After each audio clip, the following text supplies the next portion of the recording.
Patuloy ang isinasagawang search and rescue operation ng Philippine Navy at Coast Guard sa Santa Ana, Cagayan matapos lumubog ang bangkang pangisda na Jovens sa baybayin ng barangay San Vicente. Ito ay dulot ng hagupit ng bagyong Nando na ngayon ay nakalabas na ng Philippine Area of Responsibility. Ayon sa Coast Guard Station Santa Ana, may 13 mangingisdang sakay ng bangka nang ito'y tamaan ng malalakas na alon at hangin habang nakaangkla upang sumilong mula sa bagyo. Dahil dito, tumagilid at tuluyang lumubog ang bangka. 6 ang nasagipa, 4 sa kanila ay isinugod sa St. Anthony's Hospital para sa agarang medical attention habang isang bangkay ang na-recover at 6 pa ang patuloy na pinaghahanap.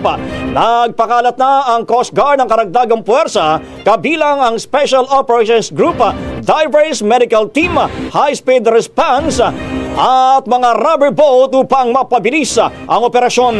Patuloy ang panawagan ng mga mangingisda at residente na maging alerto at makipagtulungan sa otoridad habang nagpapatuloy ang paghahanap.